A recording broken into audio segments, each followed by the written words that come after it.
dua bentuk kalimat ini sangat dibutuhkan, ya sangat diperlukan dalam penyusunan kalimat-kalimat dalam bahasa Inggris. Yang kebetulan bahwa aktif ke pasif ini bisa dirubah, ya bisa dirubah.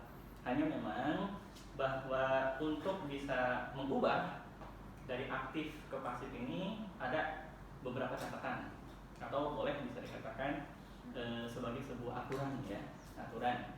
Dan bisa terlihat di papan tulis bahwa di sini sampai ada 1, 2, 3, 4, 5, ya 5 aturan ataupun 5 catatan agar kalimat aktif ini bisa dirubah menjadi kalimat pasif. Oke, kita bisa lihat untuk yang pertama, untuk mengubah kalimat aktif ke pasif ini, in one sentence, ya must be object or the question asking object, ya.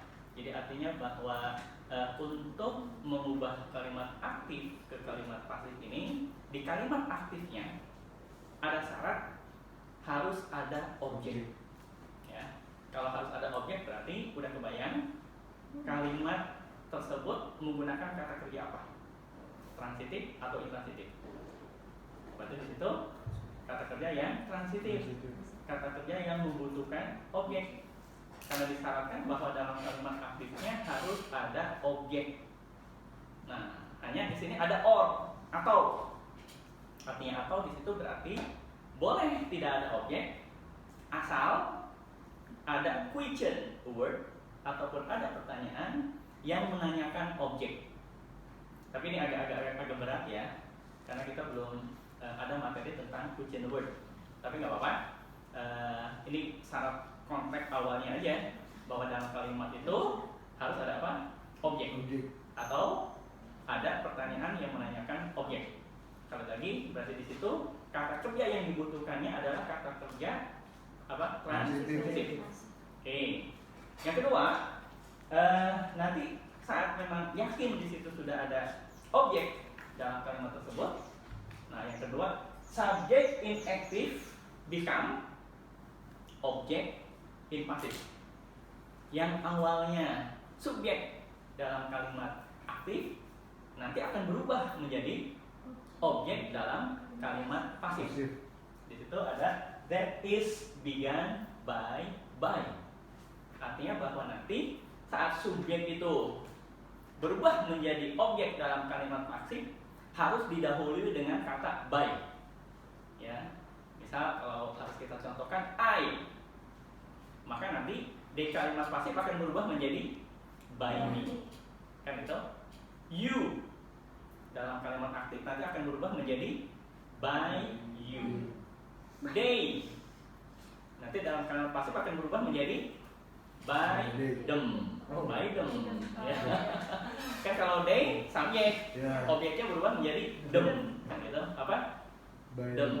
Lagi? Them.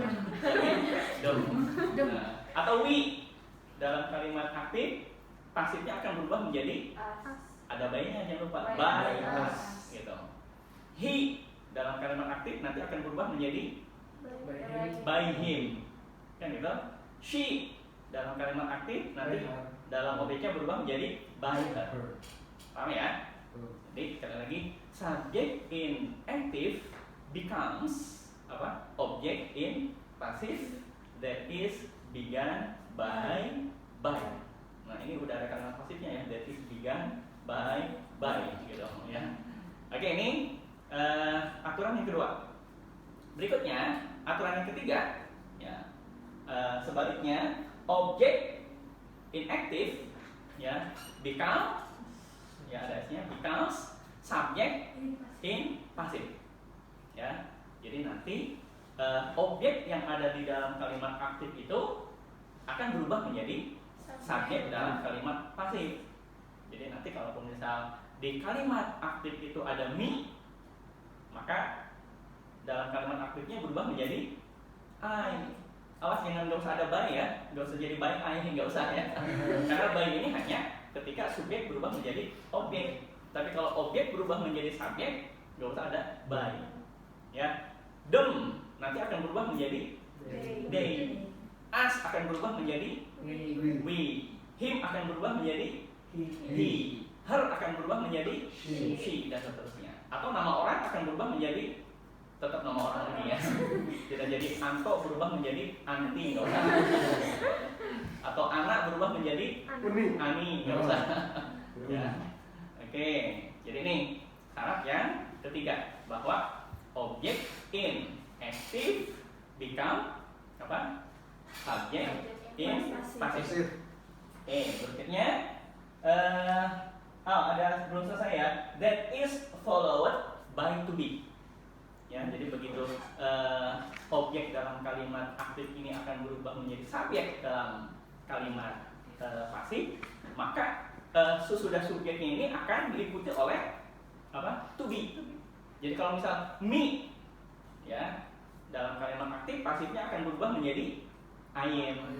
Ada to be-nya dong, kan gitu. You dalam kalimat aktif maka pasifnya akan berubah menjadi you are, kan gitu.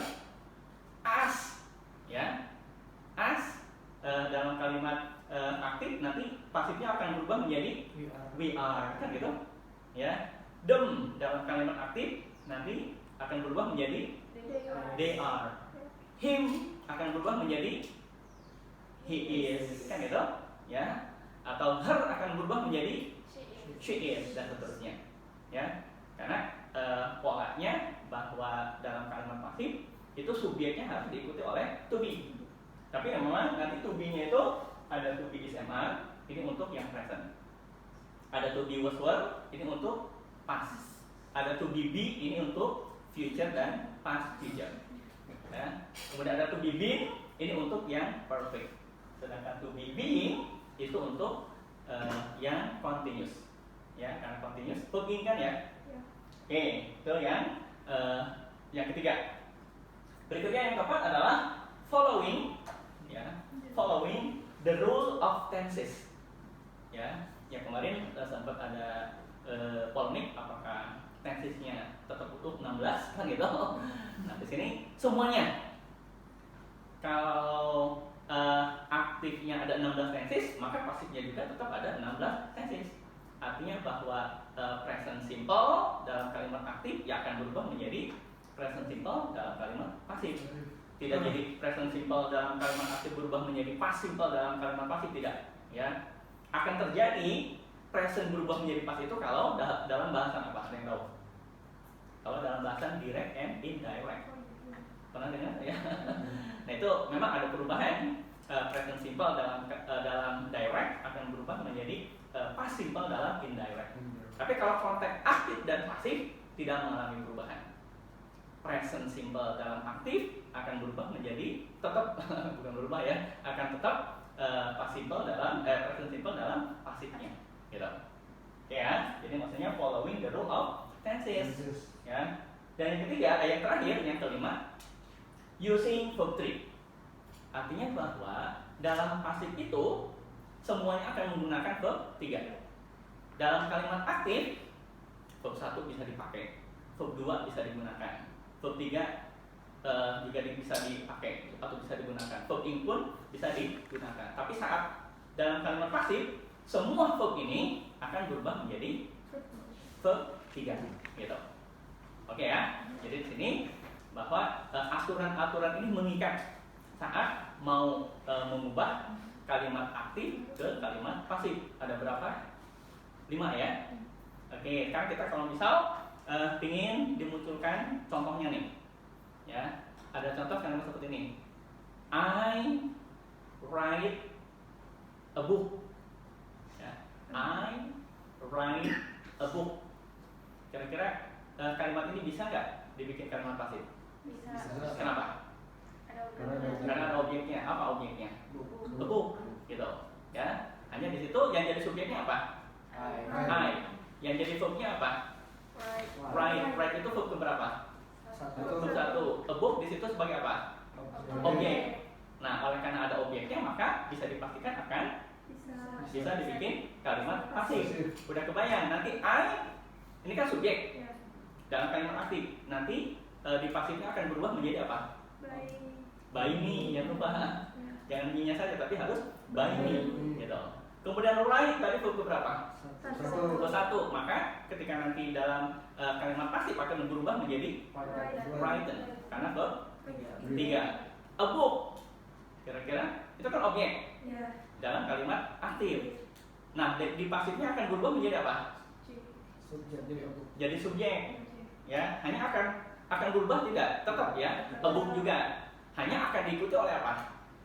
To be. Kira-kira kalau a book maka to be-nya apa? Is, am atau are? Is. Kenapa? Karena satu tunggal kan ya. Maka saat ada kalimat I write a book, pasifnya jadi gimana? A book is written by me. Kan itu? Ya. Atau kalau gini, misal he loves me. He loves me. Oke, kira-kira kalimat ini bisa nggak dibikin kalimat pasif? He loves me. Dia mencintai saya. Bisa nggak dibikin kalimat pasif? Enggak. Kenapa enggak? Tidak ada objek. Ada dong. Kan he loves me. He subjek. Ya enggak? Me di situ apa? Objek. Objek itu kebayangnya jangan orang, jangan benda ya. Orang pun bisa nggak jadi objek? Bisa. Ya. He loves me. Dia mencintai saya. Nah, kira-kira ada objeknya? Ada. Apa objeknya? Me. Maka he ini kan subjek. Kalau nanti di pasif akan berubah menjadi apa? By him. Me tadi di aktif. Maka akan berubah menjadi I. Maka saat he kemudian loves di situ verb berapa? Verb 1. Maka kalau di pasif akan berubah menjadi loved. Loved ya. Verb berapa? Verb 3. Maka he loves me dalam kalimat aktif akan berubah menjadi I am, ada to be-nya jangan lupa. I am terus love ya by him gitu ya. Jadi I am loved by him. Nah, tadi I love he loves me. Dia mencintai saya. Ya. Nah, pastinya akan berubah menjadi saya dicintai oleh dia. Kan itu? Ya. He loves me. Berubah menjadi I am loved by him. Oke, sekarang kalau gini, ada kalimat lagi untuk bisa memastikan apakah bisa dibikin kalimat pasif atau tidak. Ya, saat ada kalimat seperti ini, I swim in swimming pool. I swim in swimming pool. Bisa nggak dibikin kalimat pasif? Kenapa? Bisa. Saya berenang di kolam renang. Bisa. Kolam renang direnangi oleh saya gitu. Bisa nggak? Nggak bisa. Karena di kolam renang itu, itu objek atau bukan? Di kolam renang. Bukan. Itu keterangan bukan tempat. Keterangan tempat. Jadi nggak bisa. Ya, nggak mungkin di kolam renang direnangi oleh saya kan gitu. Ya. Ya. Jadi kalimat tersebut bisa nggak dibikin kalimat pasif? Tidak. Ya, jadi nggak usah dipaksakan. Saat memang di situ tidak ada objek, maka nggak boleh dibikin kalimat pasif. Ya, oke, sampai saat ini, sampai sejauh ini sudah paham ya. Jadi ketentuan untuk bisa mengubah dari kalimat aktif ke kalimat pasif ini harus yakin ada apa? Objek. Ada objek. Kalau tidak ada objek, nggak usah dipaksakan untuk bikin kalimat pasif, gitu. Ya. Dan ini sebaliknya juga sama. Kalaupun misal dari pasif ke aktif, bisa nggak dirubah? Bisa. Kalau misal ada kalimatnya seperti ini, I am loved by him. Bisa nggak dibikin kalimat aktif? Bisa. Bisa, kenapa? Ada objek. Objek. Tahu objeknya dari mana? By him. By him. Nah, kan by him itu adalah objek. Nah, nanti ketika aktif akan berubah menjadi he kan gitu.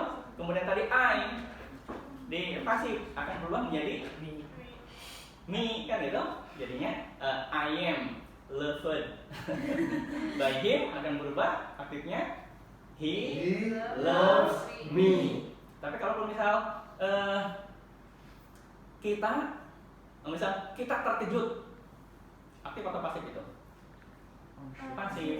Kan pasif itu bisa awalan di, bisa awalan ter kan ya? Kita terkejut. Bisa dibikin kalimat aktifnya tidak? Bisa nggak? Nggak bisa. Kenapa? Nggak ada objek.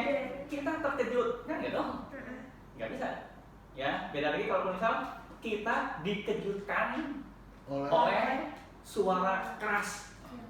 Ya, kita dikejutkan oleh suara keras atau kita dikejutkan oleh sesosok bayangan.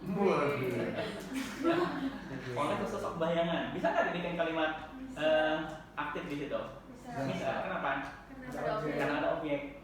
Jadi baik aktif ke pasif ataupun pasif ke aktif itu bisa terjadi perubahan kalau diyakini ada apa? Ada objek. Oke, segitu untuk bahasan perubahan aktif dan pasif. Ya, saya tutup bahasan ini dengan Assalamualaikum warahmatullahi wabarakatuh. Waalaikumsalam warahmatullahi wabarakatuh.